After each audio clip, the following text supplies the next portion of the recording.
મિર્ચી morning. તમે નાસ્તામાં ફાફડા ખાઓ કે નહીં? જો આમ તો રોજ ખાખરો ને ચા, થેપલા, ભાખરી ને પૌવા ને એવું બધું હોય નાસ્તામાં, પણ ફાફડા વરસના વચલે દાડે ખાઈએ મારા ભાઈ. તમારા ઘરમાં ઝઘડો થાય? જો આમ તો શાંતિ છે એ બાબતે, પણ તારા કાકીનું કહેવાય નહીં, વરસને વચલે દાડે છટકે ખરું ને બે વાસણ ખખડે ખરા. તમે મંદિર જાઓ, તારા કાકી રોજ જાય, આપણે વરસને વચલે દાડે એનું માન રાખવા જઈ આવીએ. ઓહો ને, આજે ક્યાંથી ભૂલા પડ્યા ધ્વનિતભાઈ આ બાજુ? વરસને વચલે દાડે મોં દેખાડો છો તમે તો. આપણી ગુજરાતી ભાષાનો આ એક વિશેષ વાક્ય પ્રયોગ છે, વરસનો વચલો દાડો. એ દિવસ કયો? આજનો 2 જુલાઈ, 183rd day of the year. 182 દિવસ બાકી રહે વરસ પૂરું થવામાં. મિડ પોઈન્ટ, વર્ષનું આ મધ્યબિંદુ છે.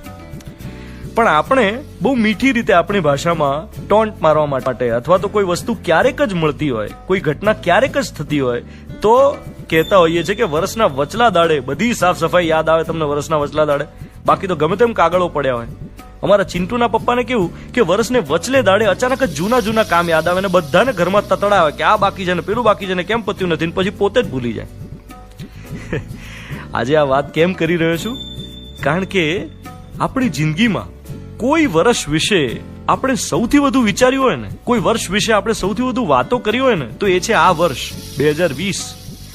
છેલ્લે કોઈ વર્ષની આટલી ચર્ચા થઈ હોય તો એ હતું Y2K 2000, નવી સદીમાં પ્રવેશવાનો થનગનાટ.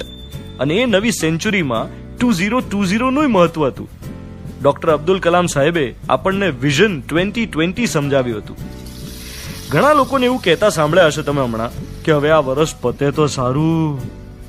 સોશિયલ મીડિયામાં ફોરવર્ડ્સ હતા, મીમ્સ બન્યા કે અત્યારે જ દાવ ડિક્લેર કરી દો, જૂન એન્ડમાં જ વર્ષ પત્યાની ઘોષણા કરી દો. ભાઈ સાહેબ નથી સહન થતું. આ ભૂકંપ ને વાવાઝોડા ને દાવાનળ ને પૂર ને તીડના આક્રમણ ને સરહદ પર તણાવ, યુદ્ધના ભણકારા, કોરોના, ખમૈયા કરો.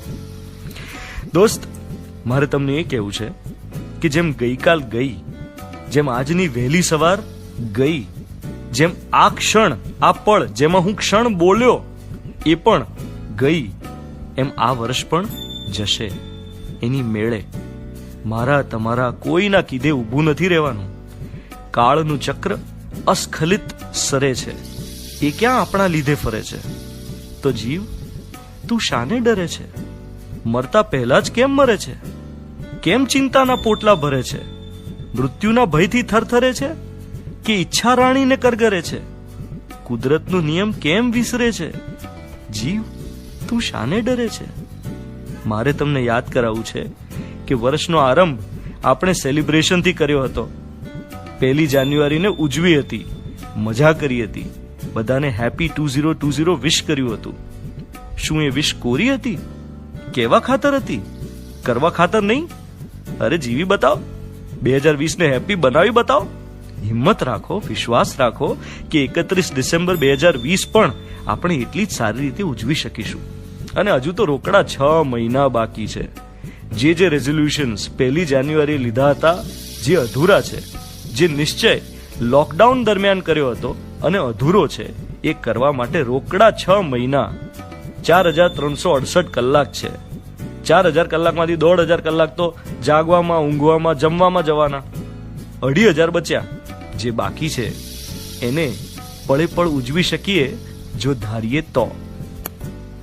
નહીં તો દુનિયા તમારા વિશે એવું જ કહેશે કે અચ્છા એ તો ખાલી વર્ષના વચલા દાડે હશે છે, બાકી આખું વર્ષ દુખી ને દુખી. ચાલો વર્ષનો વચલો દાડો સાર્થક કરીએ. You are listening to Mirchi. હું છું ધ્વનિત તમારી સાથે.